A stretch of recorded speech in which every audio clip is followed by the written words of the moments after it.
Driving alone with my 5-year-old on a pitch-black back road, I spotted hazard lights blocking my path. No way I was stopping. But when shadows started sprinting toward my rearview mirror, I floored it. And that's when hell broke loose.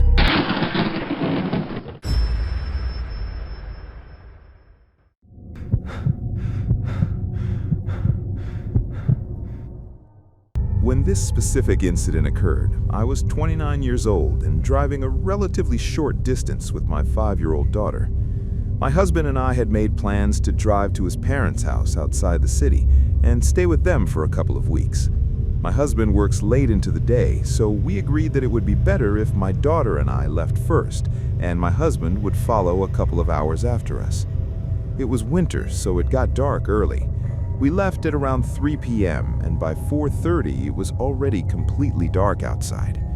We were still an hour and a half from my in-laws' house, and I was feeling pretty confident that we'd get there without anything bad happening. It's not like I had a premonition or anything, but as a mother, it's definitely something I thought about in the back of my mind. We were driving down a back road that had no streetlights and was otherwise completely desolate. I didn't necessarily love the feeling of being completely alone, but I tried my best to just brush it off and kept telling myself that we'd be there before I knew it. We'd driven this road countless times before and never had anything happen to us. We were 30 minutes from the house when I started seeing some flashing lights in the distance. They were 2 blinking yellow lights in the middle of the road that I quickly recognized as hazard lights on a car. I started getting this nasty feeling and just didn't like the fact that they weren't pulled over to the side of the road, but instead were in the middle of it. I stopped somewhere between 80 and 100 feet away and started thinking of what I should do. I was sure of one thing, though. There was no way that I was stopping to help these people. I mean, I was a woman in her late 20s, alone with her young daughter. I'd have to be a raging lunatic to stop to help anyone. I'd call to get them help later, but that's the best I could really do. I'm sure any other woman in my position would feel the same way. You have to put you and your child's safety first before a stranger, always. I sat there for what felt like 30 minutes and still had no idea what to do. I had no service, so calling my husband or father-in-law was not an option. I had finally made the decision to just turn around and go home and wait for my husband so we could drive there together. The only problem was that it was a 2-lane road and it would take more than a 3-point turn for me to turn around and start heading back. I started to hesitate, but when I looked in my rearview mirror, I noticed some shadows running up quickly in the distance behind my car. I could see them slightly in the moonlight, but I couldn't make out what they were. They had gotten around 30 feet behind my car when I realized that they were people, and I think they were carrying something. I couldn't sit there anymore. I couldn't even think.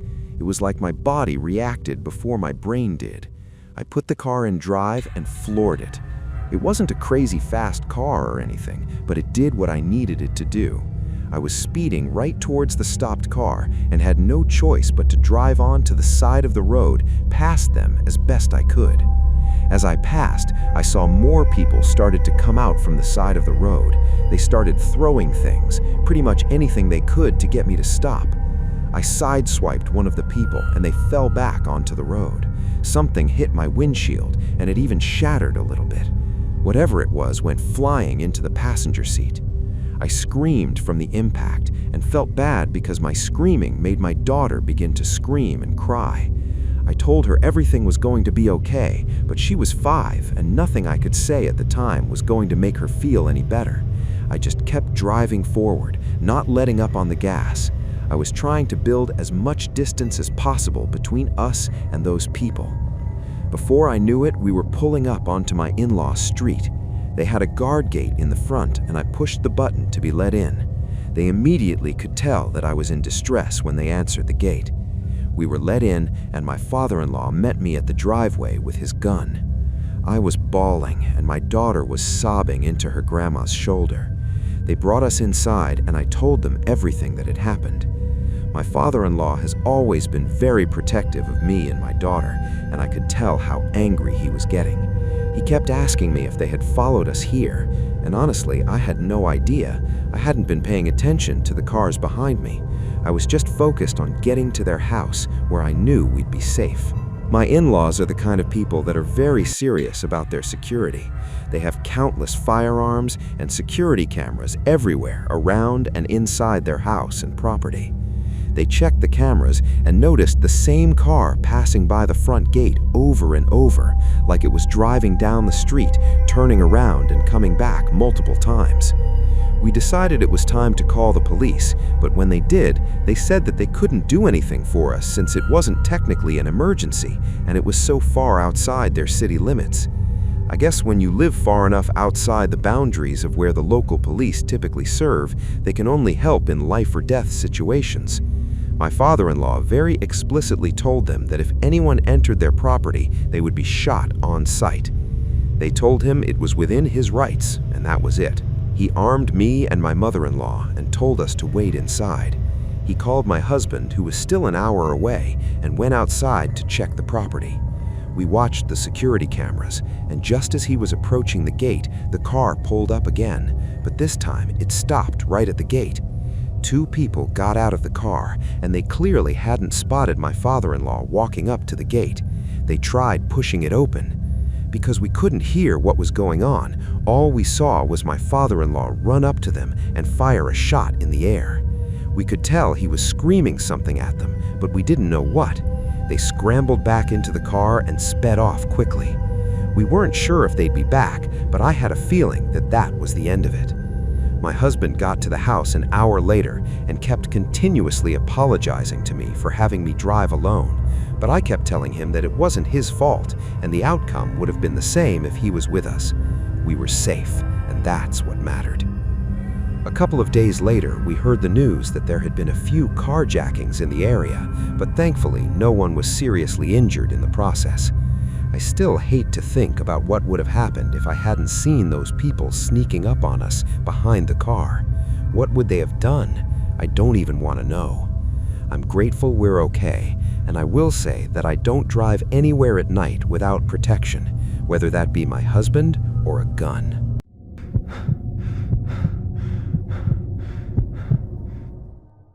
I've come to find that dating online can be crazy. Let me just say that before I say anything else. You see pictures of someone online, talk for a while, and then meet them, not even knowing for sure that they're the person in the picture. It's really absolutely insane. I only wish that I knew that before downloading Tinder myself. I had gone on a few dates with guys that I met on Tinder, but nothing ever worked out. Most guys just wanted hookups or weren't ready for commitment. Of course, there were also some creeps, but I didn't come across those types too often. After having Tinder for a few months, I met a guy on the app who seemed way too good to be true. He was absolutely gorgeous, and when he messaged me, I was so excited. I got even more excited the more we talked when I realized that we had so much in common. He was so nice and funny, and from what he told me about himself, he really seemed like my dream guy. After around a week of talking, he asked if I wanted to hang out. I suggested a bar near my house, but he wanted to go to dinner instead. I usually like to get drinks on the first date so I could leave quickly if it went bad, but I liked this guy so much and he seemed different, so I agreed to dinner. For purposes of anonymity, we'll just call him Oliver. I was just going to drive to the restaurant myself, but he insisted on picking me up, saying it was the gentlemanly thing to do and so on and so forth. It wasn't the best idea to say yes, but I guess I'm not as smart as I think I am because I agreed and I gave him my address. He said he'd pick me up around 7 p.m. the next day, and man, I was really happy. I told all my friends where we were going, and they told me that I was an idiot for giving a guy I'd never met my address. I thought that they were all just being jealous, so I didn't take their comments to heart. I started getting ready around 6, and at exactly 7, my doorbell rang. I opened the door and immediately was disappointed by what I saw. He looked nothing like his pictures. Well, not nothing like them. It was obviously the same person, but at least 10 or 15 years older. I didn't say anything, and I figured that I'd go on the date and see how it went because I did still like his personality, over text at least. He opened the door for me and walked around to the other side and got in. We started driving in the direction of the restaurant, which was around 30 minutes away. He told me how gorgeous he thought I was and that I was even prettier than my pictures. And then, very awkwardly, he said, "What about me? Am I even more handsome than my pictures?" At first, I thought he was joking. He had to be, right? There was no way that he didn't know that he was much more unattractive than whenever he took those pictures. I really didn't know what to say, but my mom has always told me to be honest, so I decided a half-truth was better than nothing. I said he looked good, but then I was curious how long ago he had taken those pictures. It was immediately obvious he took offense to the question, so I quickly apologized and told him to forget I ever asked. I was hoping we could move on from that, but he clearly took it very personally and proceeded to give me the silent treatment for the next 5 minutes like some big baby. I had really begun to regret the decision to go out with him and definitely regretted giving him my address. I knew the way to the restaurant, so I was keeping track of where we were going as he drove. I noticed that he missed the turn on the street where it was located, and I told him to just do a U-turn at the next intersection, but he didn't respond. He passed the next intersection, and I started to get a little freaked out. I told him again that he needed to turn around, and again I got no response. He drove along the road, and I asked him over and over what he was doing and where we were going, but he refused to even look at me. We stopped at a red light, and I knew that I just had to get out of that car. I went to open the door, but I saw that it was locked. There was no button to unlock it, and it was one of those locks that retracted inside the door, so I couldn't even manually do it myself. I was trapped. I took my phone out, and as discreetly as possible, I texted my friend my location. After driving for some time, Oliver pulled into an empty parking lot outside a grocery store. He parked in a spot on the far end of the lot. I didn't know exactly what he planned to do, but I had an idea, and I was not at all about to let that happen. He took off his seatbelt, and I reached into my purse. He grabbed my arms and tried pinning me down. I fought back against him and tried as hard as I could to keep him off me. Finally, he let go of my arm, and I pulled out my pepper spray and sprayed him directly in the face. The only problem with using pepper spray in such a confined space is you end up getting it on yourself as well. My eyes immediately began to burn and water as he screamed in the seat beside me. He started calling me every name in the book as he tried wiping his face with his shirt. During the struggle, I was able to reach over to him and unlock the doors. I shoved it open. I fell out onto the ground, scraping my knees in the process. By this point, I was having trouble seeing clearly, and my chest had begun to burn from breathing in the fumes from the pepper spray. I tried standing, but was so dizzy I kept falling back to the ground. I stumbled as I slowly made my way across the lot. I heard his door open and him yelling at me to come back over. I looked back, and through all the blurriness and tears, I saw him tripping over himself as he followed me. I screamed for help, but no one was around to hear my cries. Oliver started to say that he was just joking and that he didn't mean to freak me out. He said if I just came back to the car with him, we'd go to the restaurant as planned, and that he was sorry. He said this in between screams of pain from his eyes burning. It was terrifying, and I genuinely wondered if he thought that I was actually going to believe him and go back to the car with him. Is he really that stupid? He was close behind me in no time, and just as I reached the doors of the grocery store, he grabbed me by the shoulders and yanked me back. But the doors had already opened, and I screamed for my life. I saw a man come running out and told Oliver to get off me, which he then did immediately. The man helped me up and tried to keep Oliver there, but there was no stopping him from getting back in his car and driving away. The police were called in that moment, and they told me that they'd open an investigation, but nothing ever came of it. And believe it or not, this guy was never found. I moved out of that house that I was living in at the time and just moved back in with my parents. I started to get really paranoid for a while that he would find me, but it still hasn't happened. I use my story now as a cautionary tale for other women going down the same path that I once was. Even you men out there, you never know who wants to hurt you, but it can and does happen. So please, be careful.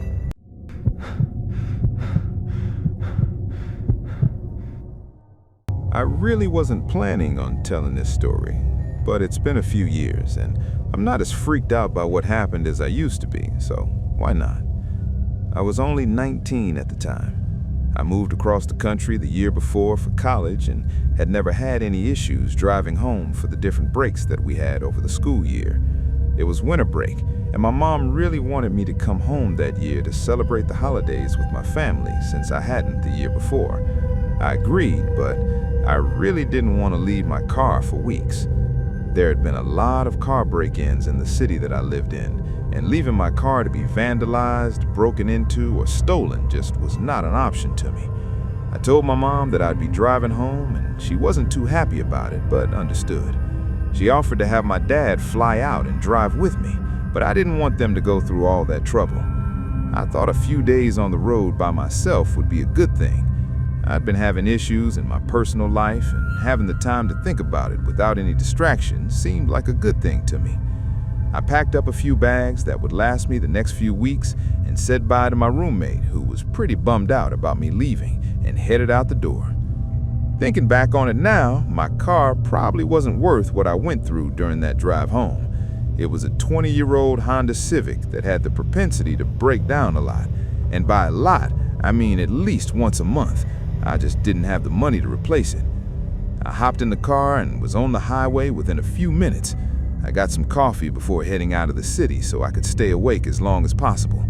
It was still around 8 in the morning, so I figured I'd drive for around 10 hours before hopefully finding a hotel and settling in for the night. I had no definite plans and was following the fastest route home, which probably wasn't the best decision. I know now that I should have taken the route that didn't involve long stretches of highway with nothing but fields for miles and miles.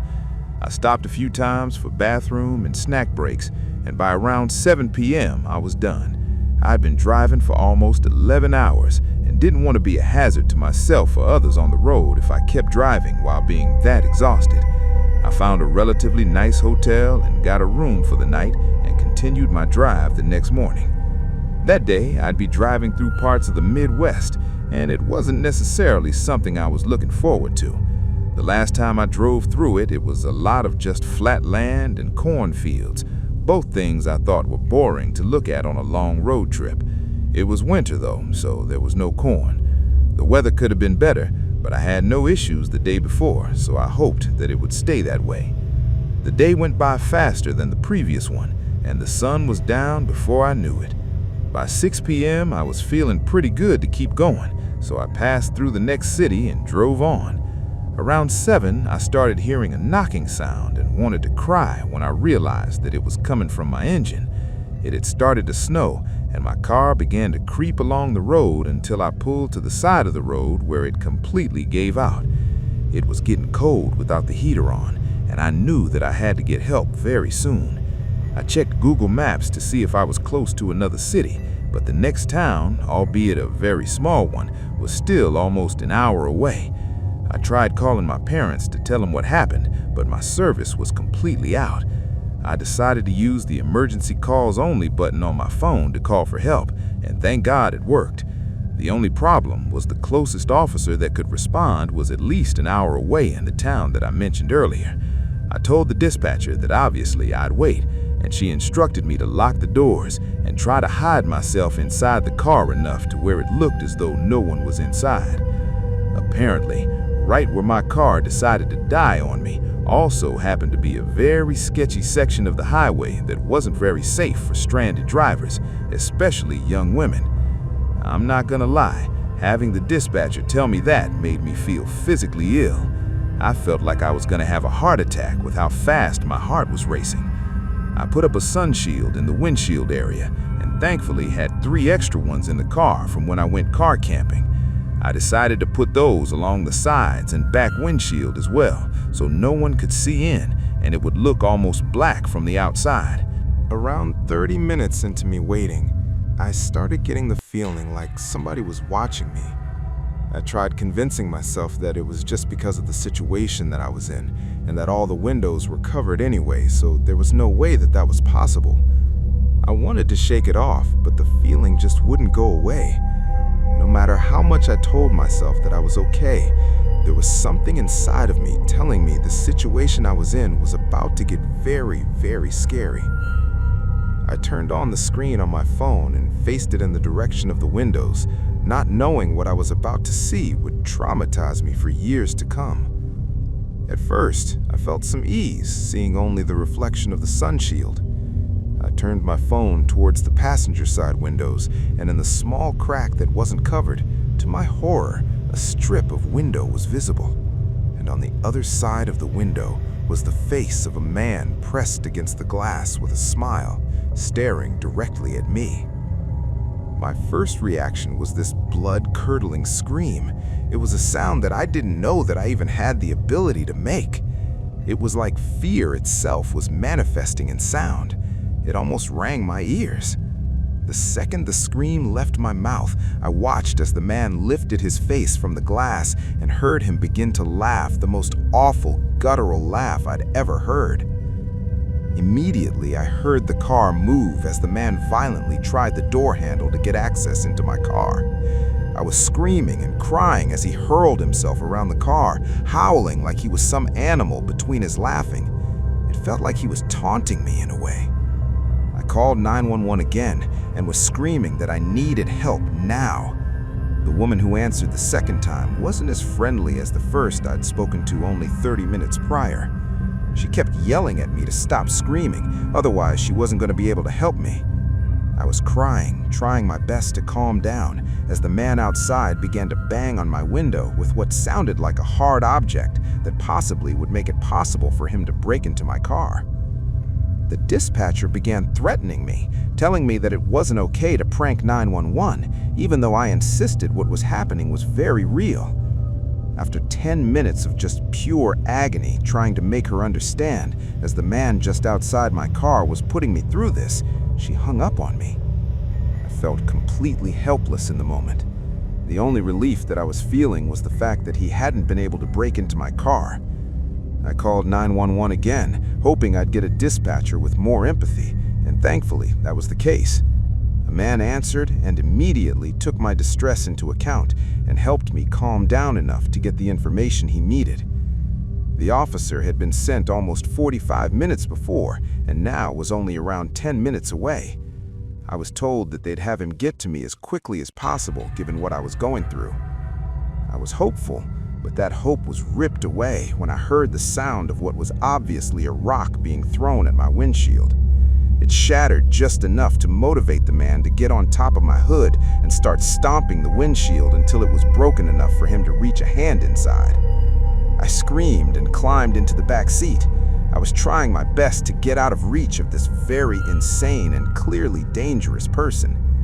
He started tearing the windshield out of the way, and his face was even scarier than it was the first time I saw it. I was paralyzed with fear as I watched him begin to climb between the glass into the car. I had no choice but to get out of the car. The officer was close by. I opened the door and turned on my phone's flashlight. I faced it toward the hood and was so relieved to see that he had become stuck. He was trying to climb out but wasn't able to. I then saw the beautiful flashing red and blue lights in the distance and heard the sirens as he drove closer. I started frantically waving him down, and he pulled up beside me. He was out of his car in seconds, and another police car was pulling up behind him only a few minutes later. I was placed in one of the cop cars and watched as they actually drew their guns out, demanding that the man climb out of the car.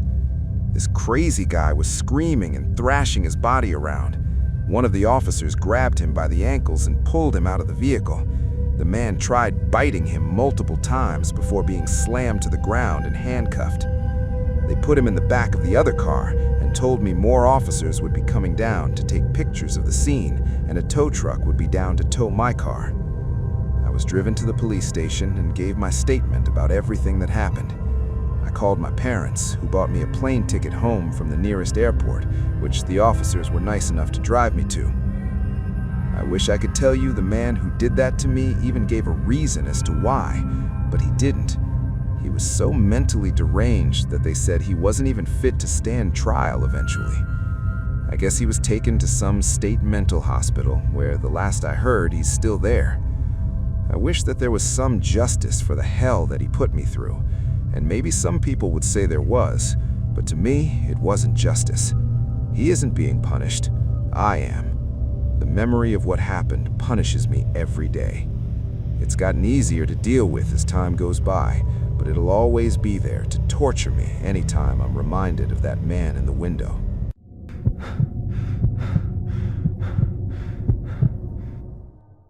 My girlfriend and I are the adventurous type. We like to go out of the house as much as possible, doing literally whatever outdoor activity we can. This time, we decided late in the day that we wanted to go camping for around a week. Neither of us has the typical job where your hours are set. The best way I can explain it is that we basically work for ourselves when it comes to our scheduling, but in the grand scheme of things, we work for a larger company.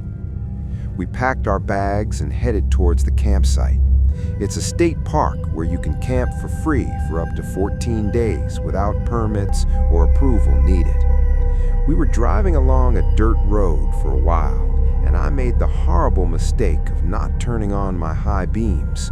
I don't know why.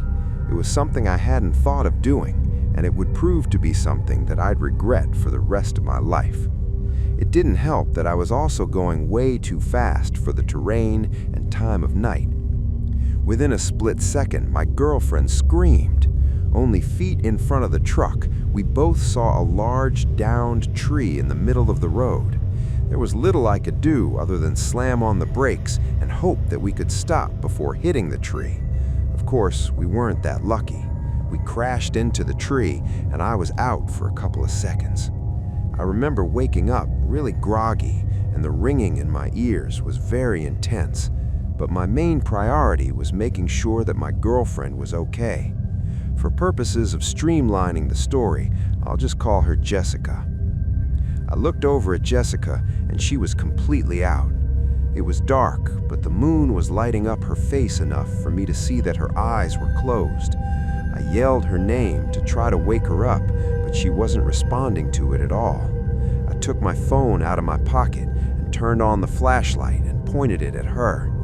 I didn't really know what to expect, but what I saw was something I definitely would not be able to predict at all. I saw the blood first. She was wearing a white shirt, so it was pretty apparent. And then, of course, I noticed the tree branch puncturing through her chest. It wasn't a huge branch. It was probably the circumference of maybe like a finger or something. I know that's kind of a strange comparison, but I literally can't think of anything else to compare it to. It had come through the windshield, and it was still attached to the tree. I didn't want to shake her because I didn't want to cause any more trauma to her body in the process of trying to wake her up, so I just didn't touch her at all. I tried calling 911, but there was no service. I started trying to think of what I could do to help her, but there were so few options. The truck wouldn't even start, so even if driving away was the right idea, it wasn't an option. I had a knife in my pocket, so the next logical solution in my mind was to cut the branch from the tree and try to get her out of the truck and lay her down on the side of the road. That way I could get help without someone crashing into our truck and only making things worse. I hopped onto the hood of the car and tried so hard to cut that branch, but the knife was small and I was getting nowhere with it. I started to panic. It had already been over 30 minutes and she still hadn't woken up. I got back into the truck and I just started to pray. That was weird for me since I hadn't prayed since I was a kid, but at this point I was willing to try anything. It felt like I was praying for hours, but only another 30 minutes had passed. I was only holding on to this glimmer of hope because she wasn't actively bleeding. During that 1 hour, the branch wasn't in the center of her chest, so I was hoping that it missed her heart. I felt her pulse, and it wasn't strong, but it was still there. All I could do was wait for someone to hopefully come along and help us. I don't know if it was God or luck, but I started to see light coming from behind us. It filled the inside of the truck, and I got out as fast as possible and started screaming and waving at the driver. He stopped right behind our truck and rolled down his window and asked what was wrong. I started explaining to him fast, and he told me to slow down since he couldn't understand me. I explained slower, and his expression changed instantly when he realized what I was saying. He got out of his truck and went over to the passenger side door with his flashlight and shined it on Jessica. I heard him curse under his breath and told me that the only hope she had would be to cut the branch and try to drive her down the mountain to the EMT station, since he also had no service.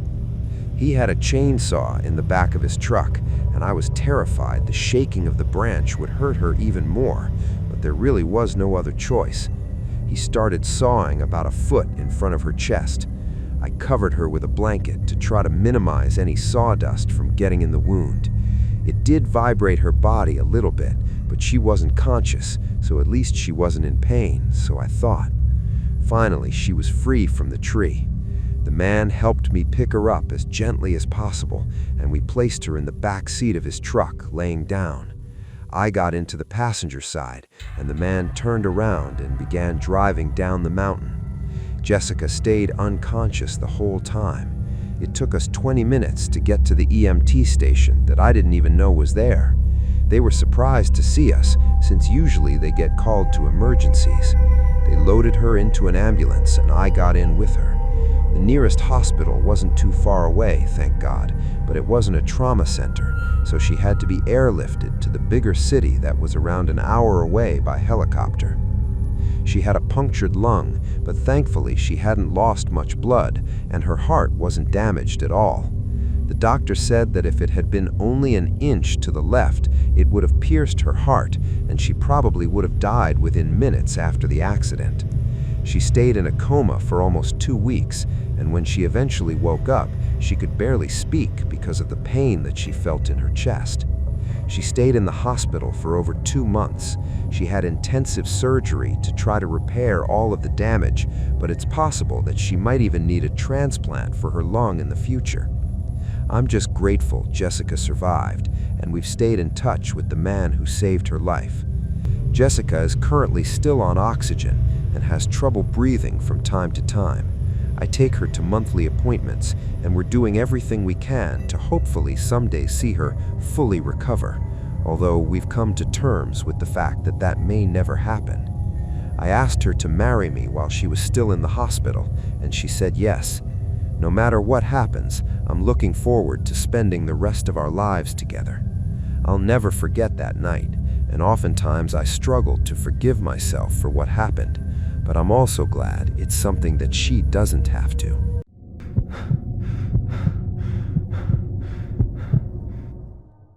Around 30 minutes into me waiting, I started getting the feeling like somebody was watching me. I tried convincing myself that it was just because of the situation that I was in, and that all the windows were covered anyway, so there was no way that that was possible. I wanted to shake it off, but the feeling just wouldn't go away. No matter how much I told myself that I was okay, there was something inside of me telling me the situation I was in was about to get very, very scary. I turned on the screen on my phone and faced it in the direction of the windows, not knowing what I was about to see would traumatize me for years to come. At first, I felt some ease seeing only the reflection of the sun shield. I turned my phone towards the passenger side windows, and in the small crack that wasn't covered, to my horror, a strip of window was visible. And on the other side of the window was the face of a man pressed against the glass with a smile, staring directly at me. My first reaction was this blood-curdling scream. It was a sound that I didn't know that I even had the ability to make. It was like fear itself was manifesting in sound. It almost rang my ears. The second the scream left my mouth, I watched as the man lifted his face from the glass and heard him begin to laugh, the most awful guttural laugh I'd ever heard. Immediately, I heard the car move as the man violently tried the door handle to get access into my car. I was screaming and crying as he hurled himself around the car, howling like he was some animal between his laughing. It felt like he was taunting me in a way. I called 911 again and was screaming that I needed help now. The woman who answered the second time wasn't as friendly as the first I'd spoken to only 30 minutes prior. She kept yelling at me to stop screaming, otherwise she wasn't going to be able to help me. I was crying, trying my best to calm down as the man outside began to bang on my window with what sounded like a hard object that possibly would make it possible for him to break into my car. The dispatcher began threatening me, telling me that it wasn't okay to prank 911, even though I insisted what was happening was very real.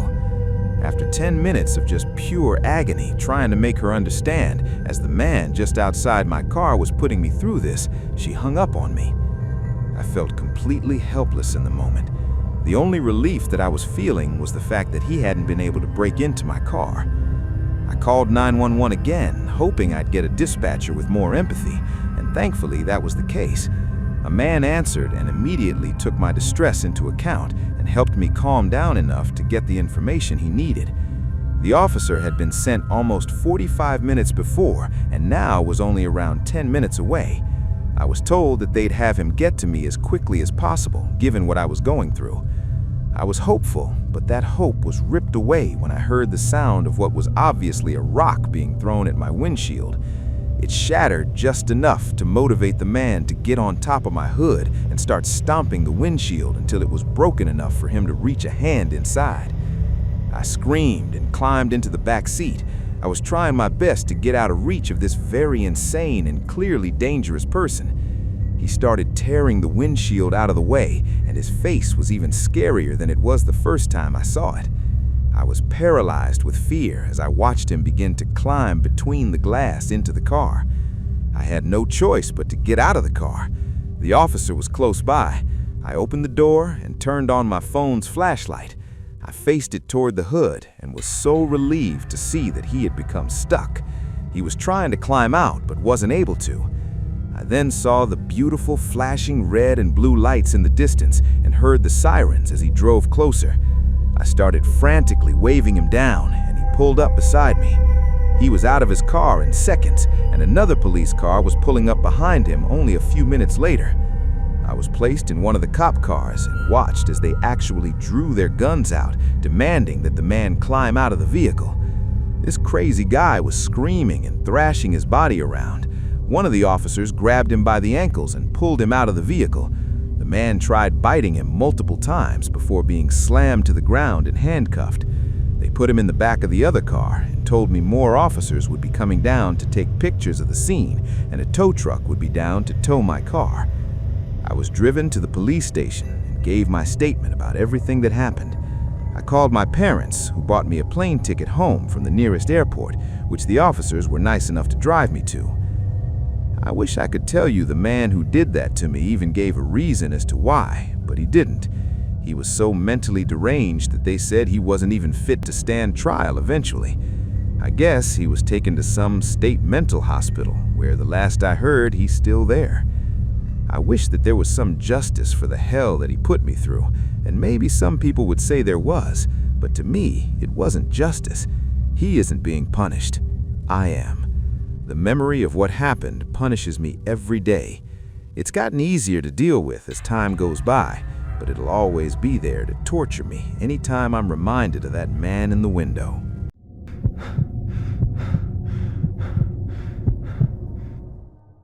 I had just gotten off a close to 24-hour shift. I worked in construction, and management had no problem overworking us if there was a deadline and we weren't close enough to being done. We were given overtime, so a lot of us were fine with it. I was driving home from the job site, and because it was close to 3 in the morning, there weren't many other cars on the road. I gotta admit that I was way too tired to actually drive. I'd been up for almost 40 hours total, and yeah, I was being reckless, but I wanted so badly to get home and just go to sleep. I was drifting to sleep a few times during my drive home, but I was immediately woken up by the sight of a young girl sitting by herself on the side of the road. I passed her at first, but my gut told me to just turn around and see if she needed help. I pulled up beside her, and she looked up at me. She couldn't have been any older than 7 or 8 years old. I asked her what was wrong or if she needed help, but she wouldn't say anything. I felt wrong leaving her there, so I opened my car door and pulled her to get in. I said I wasn't going to hurt her. She was a little hesitant at first, but she got in anyway. I planned to take her to the nearest police station so they could hopefully find out who she was and get her back to her family. I tried numerous times to get her to tell me anything about herself, but she said nothing. Instead, she just continued to stare at me. Her eyes were on me the whole time. We drove in silence for another 10 minutes when I saw another child sitting on the side of the road. I felt like I was going crazy. There was no way this was happening again. I pulled over, and this time it was a little boy. He also wouldn't say anything. I figured, hey, why not jump in the car? And they did with zero hesitation. I started asking him the same questions I asked the girl, but just like her, he didn't speak. He also just kind of stared at me. I started getting a little freaked out and worried that I had just gotten myself in the middle of something very, very serious, but I knew that I had to help these children no matter what. I started to think about what it could possibly be. Were they kidnapped and then abandoned on the side of the road? Was it some kind of trafficking situation? Were they lost? I had no idea. Another 15 minutes went by, and it happens again, only this time there's a car seat on the side of the road with an infant inside, crying softly. My heart raced as I stopped again. The baby was real. I couldn't leave it there. I carefully picked up the car seat and placed it in my back seat with the other two children, who still hadn't made a sound. Now I had 3 children in my car, all staring at me silently. No words, no movement, just those unblinking eyes. The road stretched endlessly ahead, and every few miles another child appeared, a toddler clutching a teddy bear, twin girls holding hands, each one identical in their silence and eerie calm. I was speeding toward the police station now, my hands shaking on the wheel. The children filled every seat, their small faces illuminated by the dashboard glow. I kept glancing in the rearview mirror, but they never moved, never spoke. It was unnatural. Finally, I saw the lights of the police station ahead. I pulled into the lot, tires screeching, and ran inside screaming for help. The officers rushed out, weapons drawn, expecting the worst. They looked into my car and froze. The back seat was empty. No children, no car seat, nothing but my work boots and a coffee cup from the job site. They searched the area, checked my vehicle thoroughly, but found no evidence anyone had been with me. The officers thought I'd hallucinated the entire thing from exhaustion. They were probably right. Sleep deprivation can do terrible things to your mind. But as they let me go with a warning to get some rest, I couldn't shake the feeling of those eyes watching me. Even now, years later, I wonder if they were real. Sometimes, late at night on that same road, I swear I see small shadows by the roadside, and I don't stop anymore.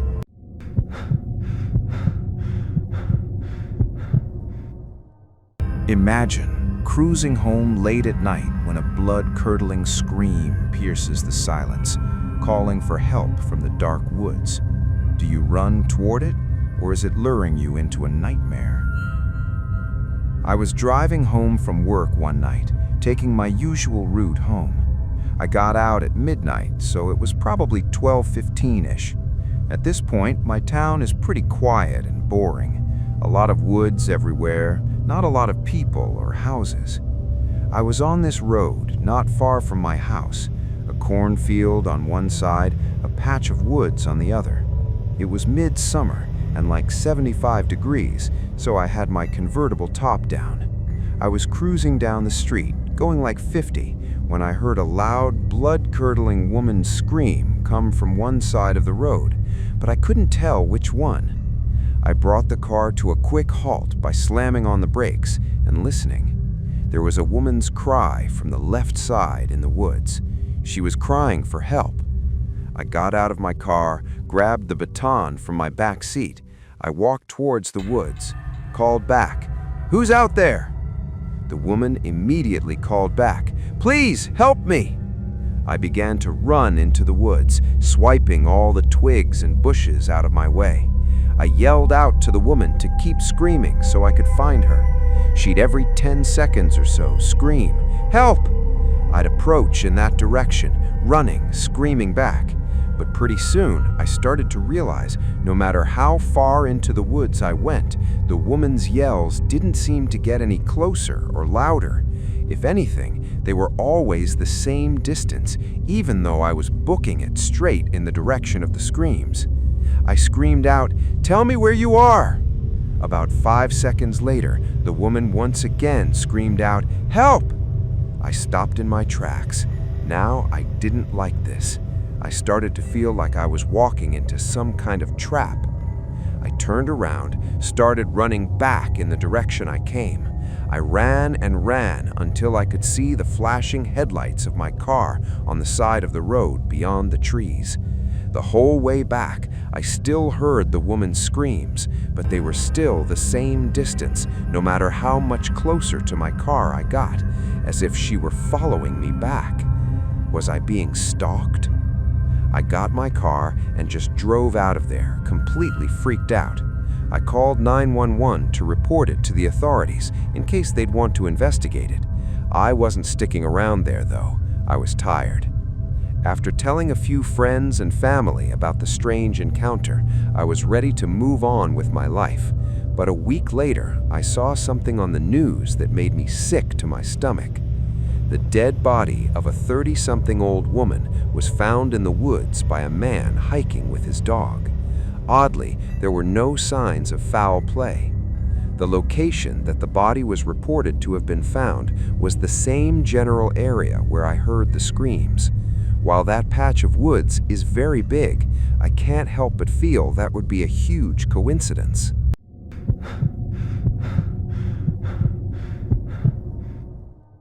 I was driving from Brooklyn to Vermont to my friend John's cabin to have a weekend of snowboarding.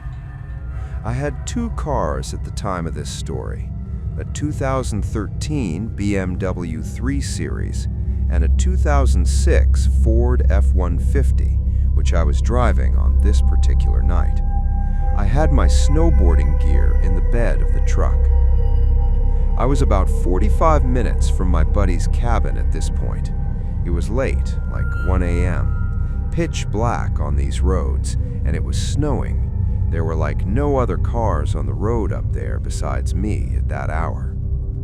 I had just gotten my truck back from the mechanic a few weeks ago. I frequently had problems with that truck, and that night was no exception, at perhaps the worst possible time, on the quietest, darkest road.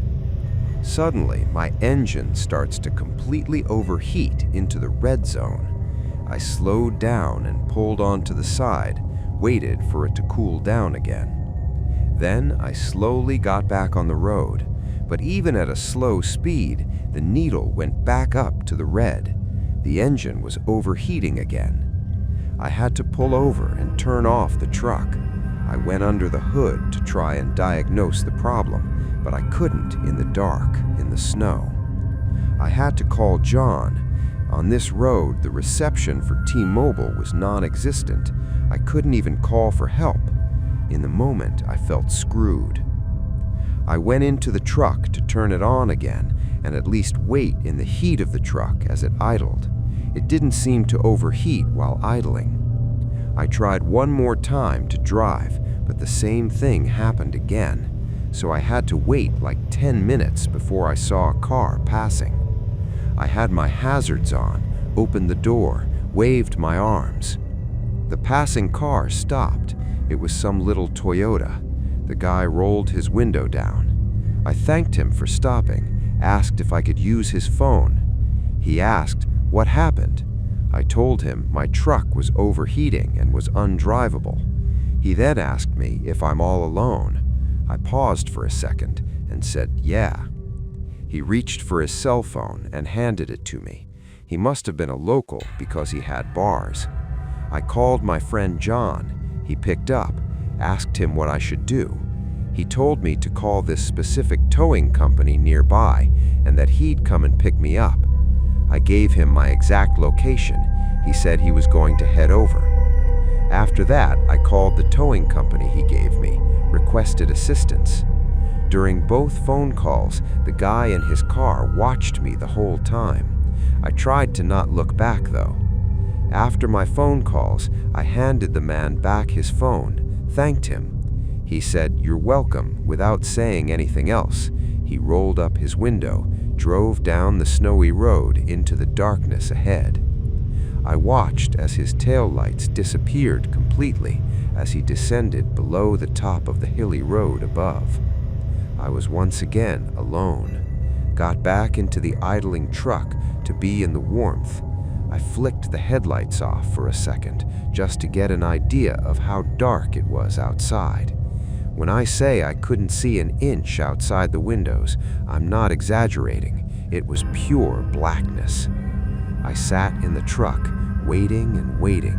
I couldn't even do anything that needed an internet connection. Resorted to playing games on my phone for 20 minutes until there was a bang at my passenger side window. I jumped out of my skin. As I looked to the window, I couldn't see much of the person. It was too dark outside. The headlights didn't really light up the sides of the truck. I heard a man's voice start begging for help. He was yelling at me to open the door. He was freezing. I heard him trying to open the door himself, but it was locked. I shined my flashlight to the window, but it barely helped in seeing who was out there. All I saw was someone in a really big black coat with the hood over his head. I yelled back, "What's wrong?" The mysterious man outside replied, saying he's lost and stranded and needs to get out of the cold. I didn't trust this, sat there nervously, trying to figure out what to ask him to prove he's not someone looking to harm me. I didn't even figure out what to say before he started aggressively trying to still open the locked door, then started pounding on the glass even harder, still screaming for help. In the heat of the moment, I decided to listen to my gut, put the truck in drive. He realized this and started pounding harder on the window to break it. I drove the truck onto the road, brought it up to 30 miles per hour, despite the damage I was surely doing to the overheating engine. But then I saw something that I didn't expect that made me feel like my heart skipped a beat. As I came over the hill in the road, I noticed the reflection of taillights approaching me on the side of the road.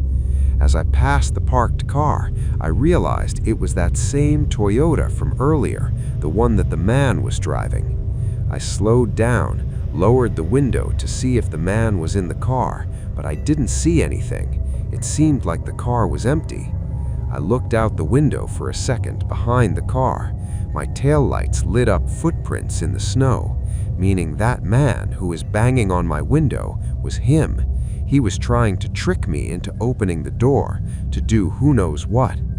I kept driving my truck, knowing full well I was messing up the engine, but I didn't care at that point. I pulled over a few minutes later when I saw headlights approaching on the other side. I wanted to cheer in excitement when I realized it was the tow truck. I flashed my lights. He pulled to the side. As the driver came out, I told him about what just happened. He joked that he got there at the right time. Then he asked if the guy had a gun or anything on him, but I couldn't see. He replied, "Well, we better do this quick." It took him about 15 minutes to get the truck attached. In that time, the Toyota never passed us.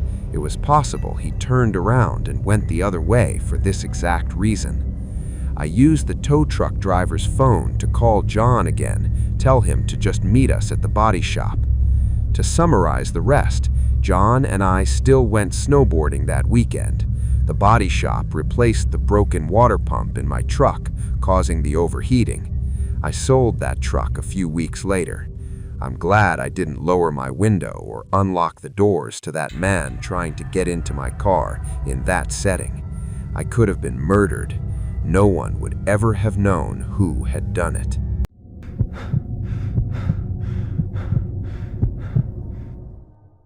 I had my first girlfriend at 17. I lived with my mom at the time because my parents got a divorce when I was 11. One day, I asked my girlfriend on a date. She was down. We both had jobs. I worked at a local grocery store. She worked at a Starbucks. We both worked the day shifts. We were also in our senior year of high school. The reason why I asked her on a date that day was because it was a Friday. We barely had any homework. After work, I picked up my girlfriend from her house. We went to a small restaurant 10 minutes away from my house because that's all I could afford at the time. We ate. Then we went back to her house to spend some time together. By then, it was dark. She complained how our date night was short. I told her I can't take her anywhere else that had to be paid for. We came to an agreement that we would go on a night drive. We drove in town, then we drove on some empty road in the woods. Eventually, the pavement ended. We were on a dirt road. I had to pee really bad. I told my girlfriend. She had to pee as well. We pulled over, got out of my car. For some reason, right when we got out of the car, we smelt an awful, indescribable smell. I excused it as another person who also pulled over to do their business. My girlfriend actually gagged from the smell. I told her that we would pee real quick, then go back in the car to get back into town. There was a little flat area. That was the best place to piss at. We did our thing, then we were on our way back to my car. But on our way back, we heard a noise come from the left side of us. It sounded like a twig snapping. I was afraid it was an animal, so we rushed back to my car. Before I had time to open my car door, I heard a scream of fear or pain in the direction my girlfriend and I just pissed at. I told my girlfriend, "Get in my car while I go investigate." She begged me not to, but I did it anyway to make her feel safer. I locked the doors, went the direction to where we were. I heard that scream again. For some reason, I lost all of my courage to investigate now that I heard it much closer. But when I heard it, it sounded from the same direction that my girlfriend and I heard the twig snapping. Instead of going that way, I went on my phone, turned a flash on, then took a picture.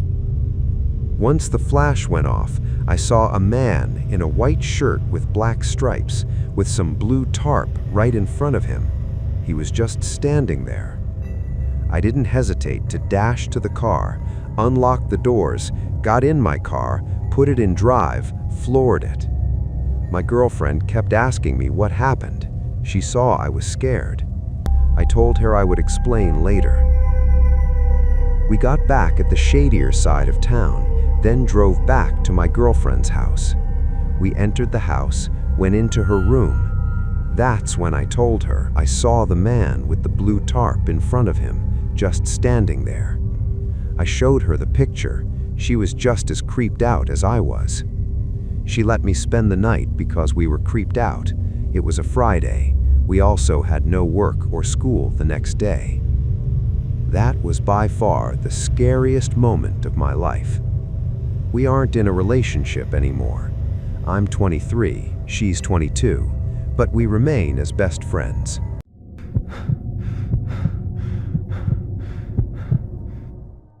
It was late summer of 2011. I was almost 19, was hanging out with my best friend, who was a few years younger than me.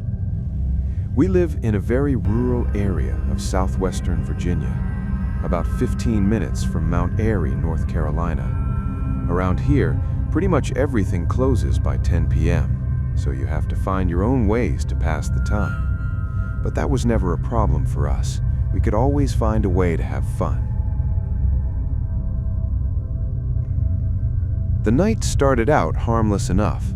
First to the mall, then cruising the streets looking for girls, things any teen guys would be up to. When that proved to be unsuccessful, we just decided to go bowling until they closed.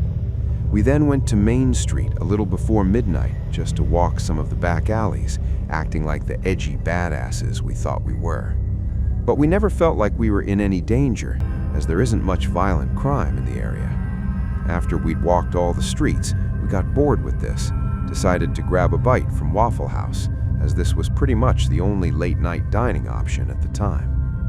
After we ate and made a quick stop at Walmart, we still weren't ready to go home, so we set out driving around some of the backcountry roads.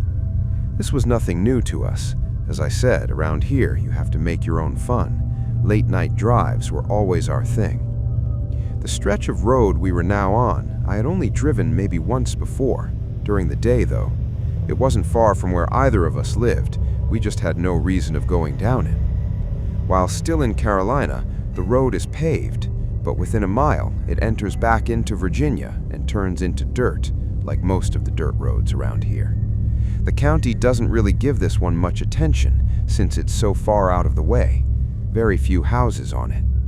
Since the road often washes out in the heavy rains, you have to drive much slower.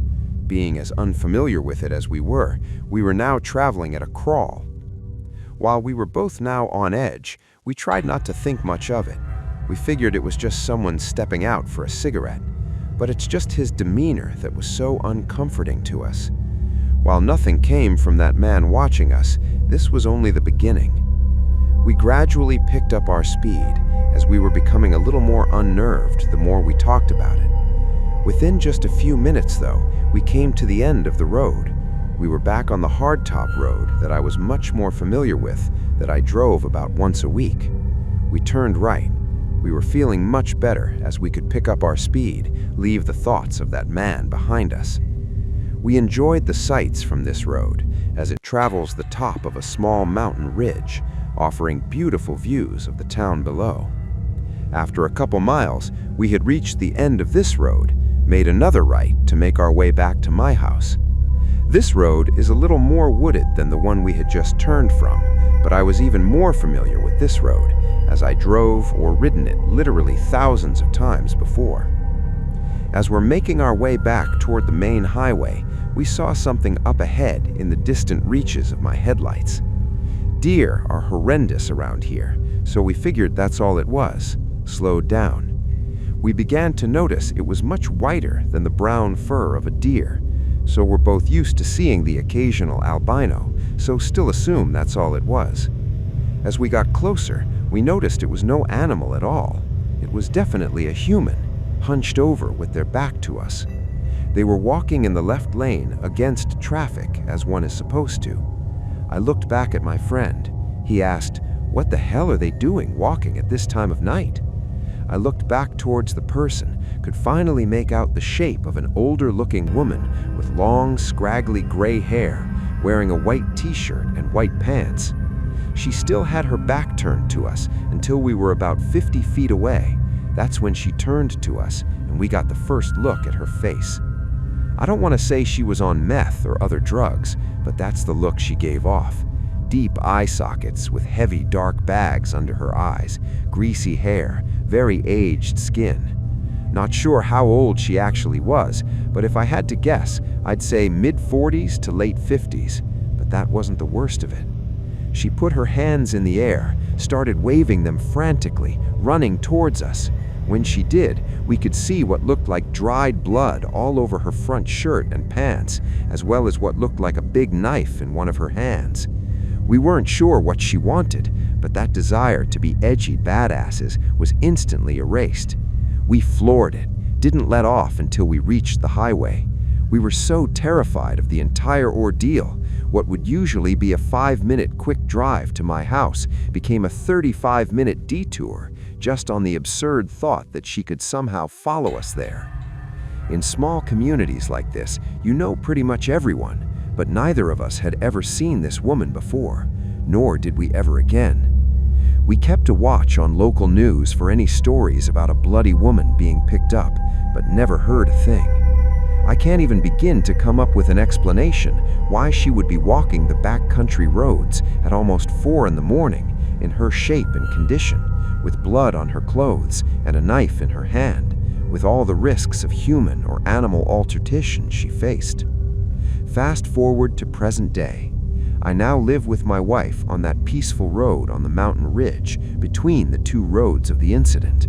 I take the latter one on an almost daily basis, still have seen no sign of that strange woman since. But just earlier this year, there was a huge drug and dogfighting ring busted down the road of the watching man. I don't know if it was the same house or if these people were even living in the area back then. But after all this happened, I've often wondered if that was the same house. Maybe that guy was keeping guard on the place. As for the woman, I just hope I never run into her again.